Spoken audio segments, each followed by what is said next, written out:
But a big game changer for Cortex was recruiting CIC, which had become this novel institution in Cambridge. You ought to talk to not only Dugan Sherwood, who moved here as one of the founders, but Tim Rowe, who founded it. He had taken 200,000 square feet of space in a high-rise in downtown Cambridge and turned it into the City Museum for Entrepreneurs, which is what I refer to this as.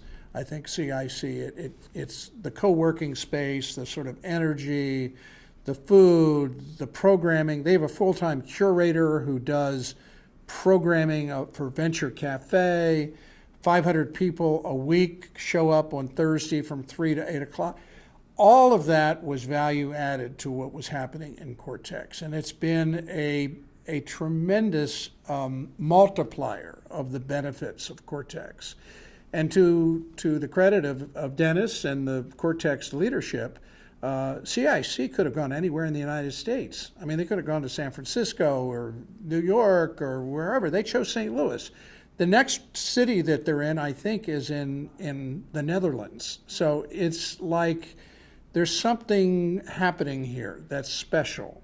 And CIC made it even more special. And now what we're talking about, when you have someone like Gabe Lozano, who is another of these successful tech entrepreneurs like Jim McKelvey and Jack Dorsey and so on,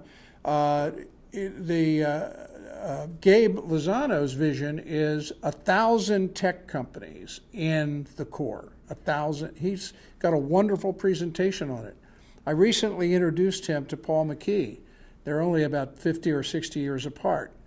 But they bonded because of their respective visions for what happens in downtown, what happens in Northside Regeneration, the 1,500-acre district adjacent to downtown, where the NGA, by the time this airs, you'll know whether it happened or not, will spend $1.6 billion on a 1 million square foot facility. What happens in Grand Center and what happens in Cortex becomes 1 + 1 + 1 + 1 = 15.